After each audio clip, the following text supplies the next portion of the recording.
5,000 species of mammals. Only one produces emotional tears, and the reason why will surprise you. A newborn takes its first breath and screams. Within seconds, tears stream down its face. It's the first thing every human does upon entering the world. But here's what's strange. No other animal on Earth does this. Elephants grieve, dogs whimper, chimpanzees wail, but not a single species besides Homo sapiens produces emotional tears. Scientists have studied over 5,000 species of mammals. Zero produce tears in response to emotion. Just us. For over a century, this simple fact has baffled evolutionary biologists. Crying serves no obvious survival purpose. It blurs your vision. It signals weakness. It wastes water and energy. By every measure of natural selection, emotional crying should have been eliminated millions of years ago. And yet, it wasn't. It persisted. It intensified. Humans cry more than any other primate vocalizes distress, which means crying isn't a flaw in our design. It's a feature. And the reason it exists will change how you think about what it means to be human. Before we explore why humans cry, we need to understand something fundamental. Tears themselves are not unique to humans. Every land mammal produces tears. They need them. Tears keep the eyes lubricated, flush out debris, and protect against infection. Your dog produces tears. Your cat produces tears. Crocodiles literally produce tears while eating, which is where the phrase crocodile tears comes from. But none of these animals cry because they're sad. None of them shed tears because they're overwhelmed with joy, or grief, or gratitude. That emotional connection between what you feel inside and what comes out of your eyes exists only in humans. And it's not subtle. The average person cries between 50 and 100 times per year. Women cry approximately 3.5 times per month. Men cry approximately 1.9 times per month. And those numbers are probably underreported because of cultural stigma. We spend a significant portion of our lives doing something that no other species does. That's not a coincidence. That's evolution screaming at us that crying serves a purpose we haven't fully understood.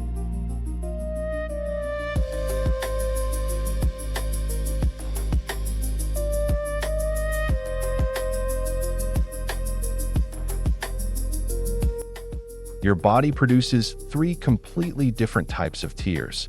And they're not just emotionally different. They're chemically different. The first type is basal tears. These are the tears you don't notice. They coat your eyes constantly, forming a thin layer that keeps your cornea smooth and nourished. You produce roughly 1 gram of basal tears per day. Every mammal produces these. The second type is reflex tears. These are triggered by irritants, onions, smoke, wind, dust.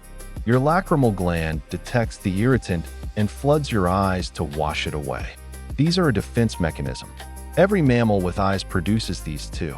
Then there's the third type, emotional tears, psychic tears, as scientists call them. And this is where everything changes.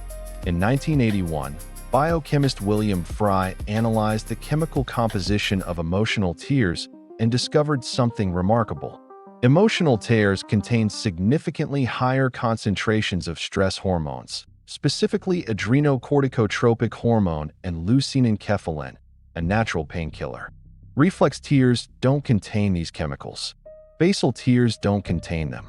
Only the tears you cry when you feel something contain them. Your emotional tears are chemically unique, and that changes the entire conversation about why we cry.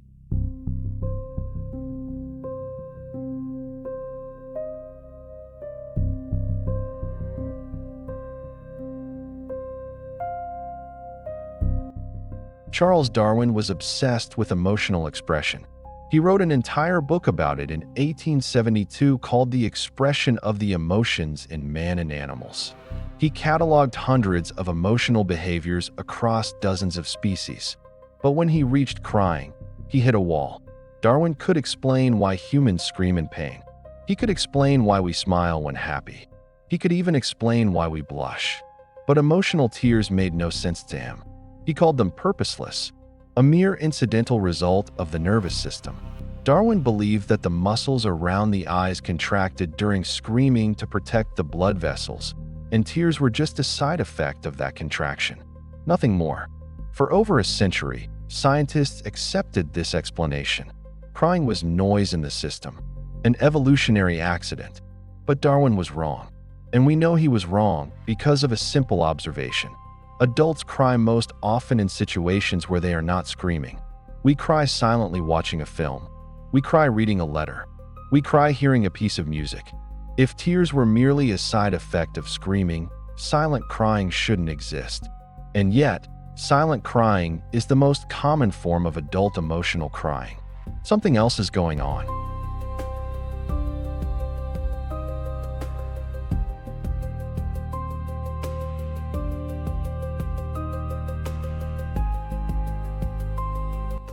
In 2009, Israeli neuroscientist Oren Hasson proposed a theory that finally made sense of emotional tears. He called it the handicap principle of crying. The idea is elegantly simple. When you cry, tears blur your vision. You literally cannot see clearly. In evolutionary terms, this is dangerous. A predator could attack.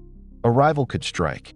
By voluntarily impairing your own vision, you are sending an honest signal to those around you. You are saying, I am vulnerable right now. I am not a threat. I need help. And the key word is honest. You can fake a smile. You can fake anger. You can fake surprise. But you cannot fake tears on demand. Most people physically cannot produce emotional tears voluntarily. This makes crying what evolutionary biologists call a costly signal. It's expensive to produce, difficult to fake, and therefore trustworthy. Hasson's research showed that tears function as a social white flag. They de-escalate conflict, inhibit aggression in others, and activate caregiving instincts. In experiments, subjects shown photographs of crying faces rated those individuals as more trustworthy, more in need of help, and less threatening than the same faces without tears. Tears don't just express emotion. They change the behavior of everyone around you. That's not a bug. That's an incredibly sophisticated social technology.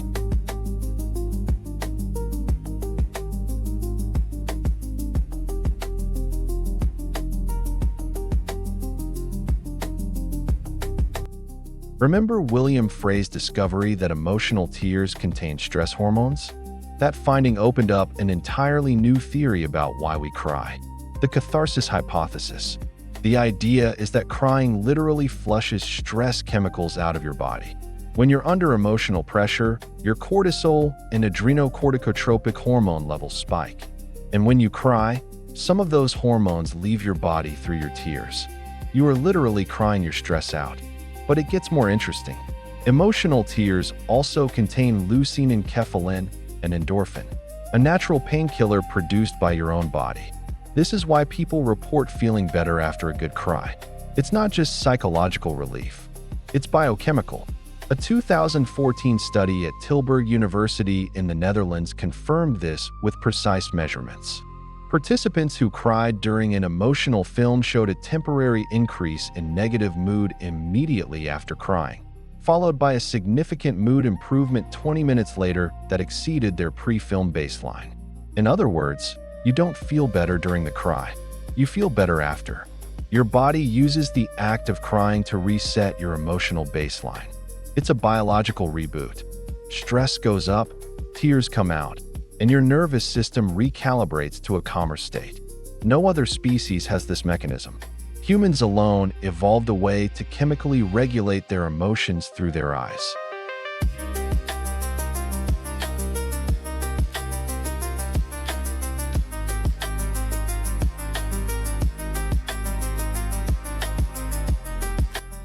Every human being's first act on Earth is crying, and this is not optional. A baby that doesn't cry at birth is a medical emergency. That first cry inflates the lungs, clears the airways, and signals to every adult in the room, I'm alive, I'm here, I need you. But infant crying reveals something deeper about why we evolved this ability. Human babies are the most helpless newborns of any primate. A baby horse can walk within hours. A baby chimpanzee can cling to its mother's fur. A human baby can do nothing. It cannot move. It cannot feed itself. It cannot even hold up its own head. It is completely dependent on adult caregivers for survival. And it has exactly one tool to ensure those caregivers respond: crying. Evolutionary psychologists believe this is where emotional tears began. Infants who cried more effectively, meaning louder, more urgently, and with visible tears, received more attention, more feeding, and more protection. They survived at higher rates. And the gene for emotional crying spread through the population. Over hundreds of thousands of years, what started as a survival mechanism for helpless infants expanded into the full emotional repertoire we have today. Tears of grief, tears of joy, tears of awe, tears of relief. All evolved from a baby screaming for its mother.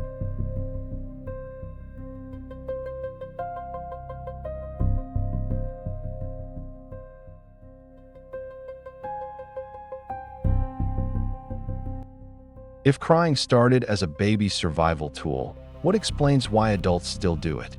Psychologist Vingerhoets at Tilburg University, who has studied crying for over 30 years, believes the answer lies in social bonding. Humans are the most social species on the planet. We don't just live in groups. We depend on groups for survival. And groups only work if their members can communicate emotional states quickly and honestly. Crying does this more effectively than any other signal. When you see someone cry, something happens in your brain automatically. Mirror neurons fire. You feel a version of their distress. Your body produces oxytocin, the bonding hormone. You are neurologically compelled to move closer, to comfort, to help. A 2016 study published in Motivation and Emotion found that people who cried in the presence of others received significantly more emotional support than those who expressed distress without tears. The tears themselves were the trigger. But here's the twist. Vingerhoets also found that crying doesn't always help. Context matters enormously. Crying in front of a close friend or partner reliably produces comfort and connection. But crying in front of strangers or in professional settings often produces discomfort, avoidance, or even contempt. This suggests that tears evolved specifically for close social bonds. They're not a broadcast signal. They're a narrowcast signal designed for people who already care about you. Crying strengthens existing bonds. It doesn't create new ones.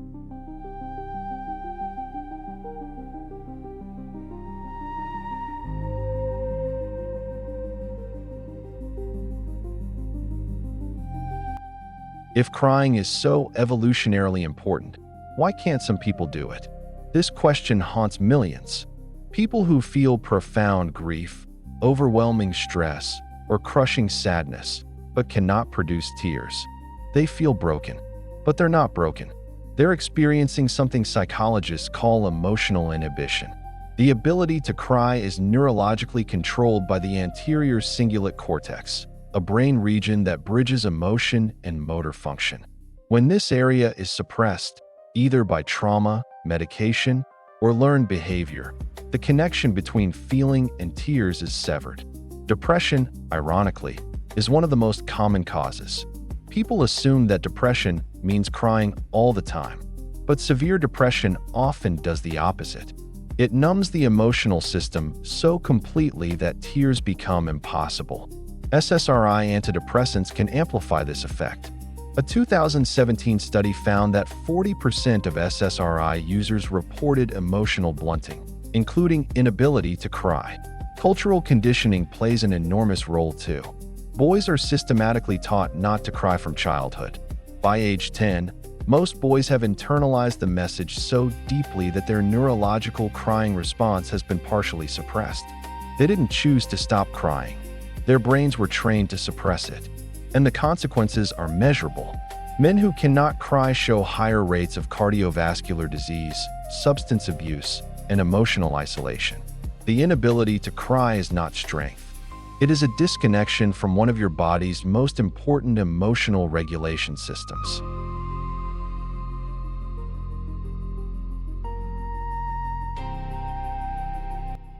So what does all of this tell us? Crying is not weakness. It is one of the most sophisticated biological mechanisms humans have ever evolved. It flushes stress hormones from your body. It releases natural painkillers into your bloodstream. It sends an honest, unfakeable signal to the people closest to you that you need support. It activates their mirror neurons and oxytocin systems, bonding you together in ways that no words can achieve. It resets your emotional baseline after trauma, and it marks you as uniquely human. No other species on this planet has evolved a way to turn raw emotion into visible, chemical, social communication. Your tears are not a sign that something is wrong with you. They are proof that 300,000 years of evolution built you to connect with other humans at the deepest possible level. Every tear you shed carries 300,000 years of evolutionary wisdom. It carries stress hormones being expelled, painkillers being released, social bonds being strengthened, and a signal so honest that no one in human history has ever been able to fake it. The next time you feel tears coming, don't fight them. You're not being weak. You're being human, and that is the most powerful thing you can be.